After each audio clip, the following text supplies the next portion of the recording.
আজকের এই রাত হচ্ছে শাবানের মধ্য রজনী। রাসূল করিম সাল্লাল্লাহু আলাইহি ওয়াসাল্লাম সুনানে ইবনে মাজাহ 1390 নম্বর হাদিসের বর্ণনায় বলেন, ইন্নাল্লাহা লা ইয়াত্তালিউ ফি লাইলাতিন নিসফি মিন শাবান ফায়াগফিরু লিজামিই খালকিহি।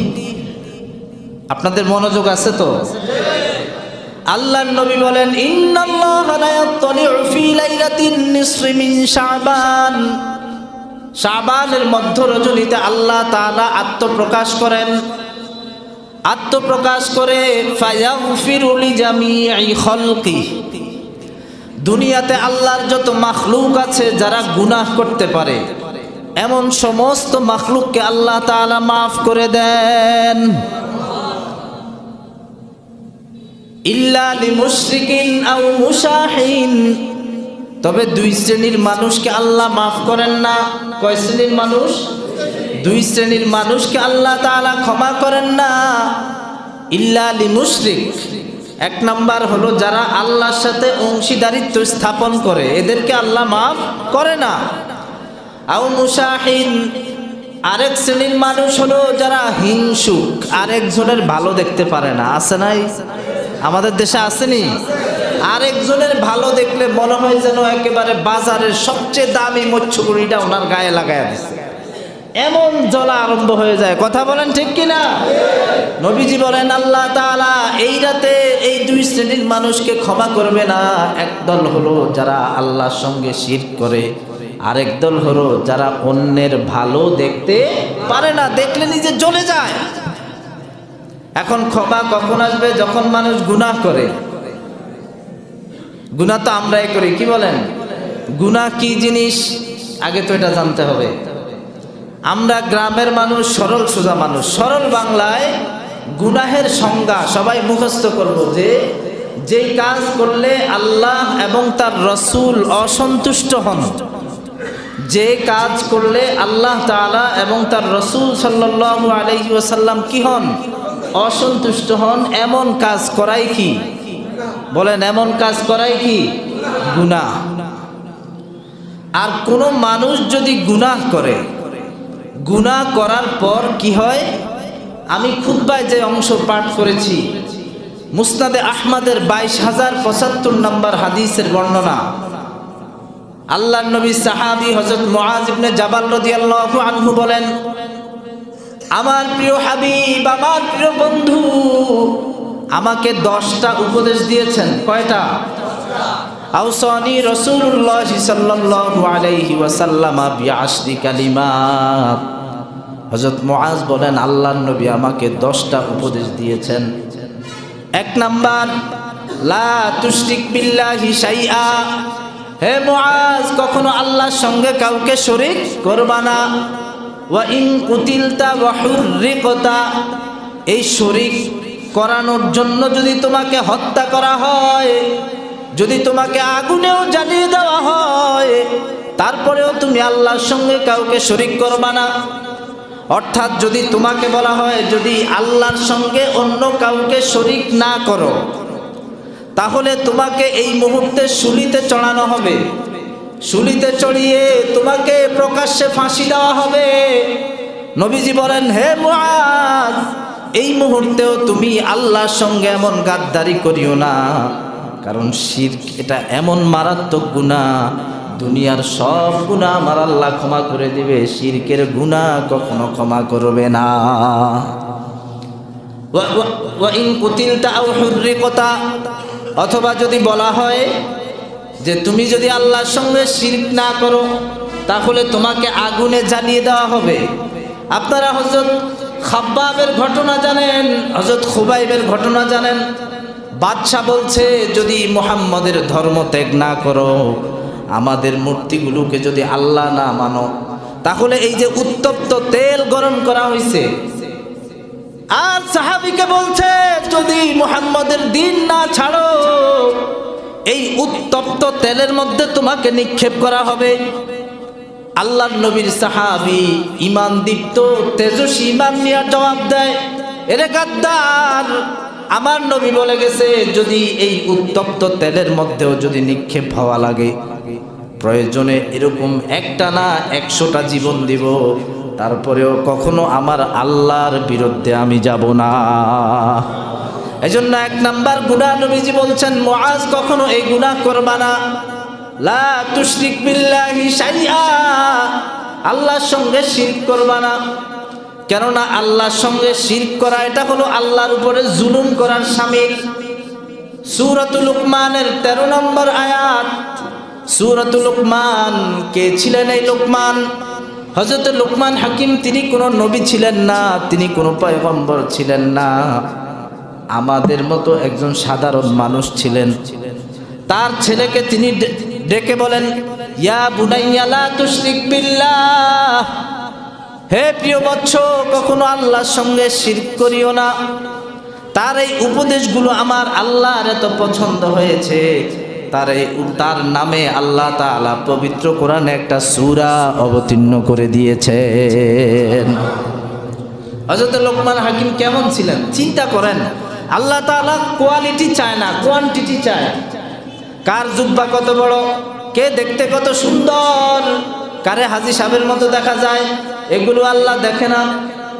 পৃথিবীর মধ্যে 2 জন মানুষ যারা দেখতে একেবারে কুৎসিত ছিল, কিন্তু তাদের মর্যাদা আল্লাহর কাছে অনেক উপরে।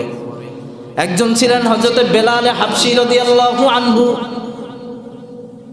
শরীরের কোনো ঢক নাই, চেহারা কোনো ঢক নাই, নিচের ঠোঁট এমন মোটা, আপনারা ইউথিওপিয়ান করে দেখছেন না, আফ্রিকান মানুষ যারা দেখছেন, নিচের ঠোঁট এমন মোটা ঝুলে থাকে। আর একজন মানুষ হলেন হযরত লোকমান হাকিম, তিনিও দেখতে একেবারেই ভালো ছিল না, হযরত বেলাল হাবশীর চেয়েও আরো কালো ছিলেন। হযরত বেলাল হাবশীর থেকেও ঠোঁটটা আরো মোটা ছিল, এটা এভাবে ঝুলে থাকতো। কিন্তু নবীজি যখন মেরাজে গেছে, ও সেখানে গিয়া জান্নাতে হযরত বেলালের হাঁটার শব্দ শুনে চিৎকার করে বলেন আল্লাহু আকবার। যেই মানুষের কোনো ঢক নাই, কোনো সুরত নাই, তার পদচারণা জান্নাতে। হযরত লোকমান হাকিম দেখতে কোনো ঢক নাই, কোনো সৌন্দর্য নাই, কিন্তু তার নামে একটা সূরা আল্লাহ কোরআনে অবতীর্ণ করেছেন। কি কারণ? বলে সে তার সন্তানকে যে উপদেশ দিয়েছেন, ইয়া বুনাইয়া লা তুশরিক বিল্লাহ, হে প্রিয় বৎস, তুমি আল্লাহর সঙ্গে শিরক করবা না। ইন্না শিরকা লা যুলমুন আযীম, কেন শিরক হলো এটা মহা জুলুম, আল্লাহর উপরে এটা জুলুম করার শামিল। কিভাবে শিরক করা, আল্লাহর উপরে জুলুম করা? এটার ব্যাখ্যায় নবীজি মুসনাদ সুনানে তিরমিজির 2863 নম্বর হাদিসের বর্ণনায় বলেন, ইন্নাল্লাহা আমারা ইয়াহইয়া ইবনে যাকারিয়া বিখামসি কালিমাত, আল্লাহ তাআলা হযরত ইয়াহইয়া আলাইহিস সালামকে 5টা বিষয়ের আদেশ দিয়েছেন। কয়টা? 5টা বিষয়ের আদেশ দিয়েছেন। লিয়ামালা বিহা, এই 5টার উপর যেন তিনি নিজে আমল করে, ওয়ায়ামুরা বানি ইসরাঈলা আইয়ামালু বিহা, এবং এই 5টার আমল করার জন্য বনি ইসরাঈলদেরকেও যেন নির্দেশ দেয়। এই দায়িত্ব আল্লাহ তাআলা দিয়েছেন হযরত ইয়াহইয়া আলাইহিস সালামকে। কাকে? ইয়াহইয়া আলাইহিস সালামকে। ইয়াহইয়া ইবনে যাকারিয়া, যাকারিয়া আলাইহিস সালামের ছেলে ইয়াহইয়া আলাইহিস সালামকে। ওয়া ইন্নাহু কাদা আন ইউবতিআ বিহা, আল্লাহর এই হুকুমটা তিনি কোনো কারণে ভুলে গেছেন, এখনো নিজেও আমল শুরু করে নাই, আবার বনি ইসরাঈলদের মাঝেও ঘোষণা দেয় নাই। ইতিমধ্যে হযরত ঈসা আলাইহিস সালামের আগমন ঘটল দুনিয়াতে। হযরত ঈসা আলাইহিস সালামের আগমনের পর হযরত ঈসা আলাইহিস সালাম বললেন, ইন্নাল্লাহা আমারাকা বিখামসি কালিমাত, আল্লাহ তাআলা না আপনাকে 5টি বিষয়ের আদেশ দিয়েছেন। ইম্মা আন তা'মুরহুম ওয়া ইম্মা আনা আমুরুহুম, আপনি তো এখনো নিজেও শুরু করেন নাই, বনি ইসরাঈলকেও এখনো হুকুম দেন নাই, এখন হয়তো আমি হুকুম দেই, না হয় আপনি এই ঘোষণা মানুষকে শোনায়া দেন।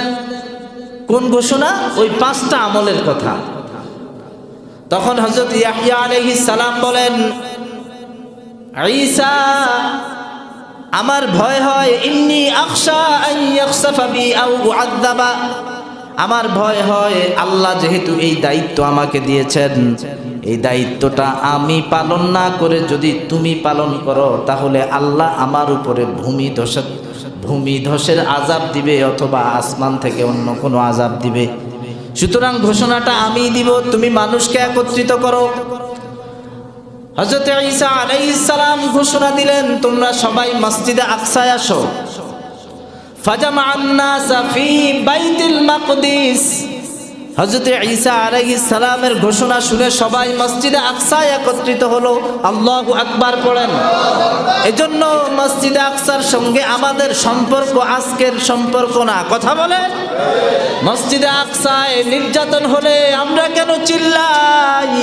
কারণ মসজিদে আকসার সাথে আমাদের হৃদয়ের সম্পর্ক, ঠিক কিনা বলেন?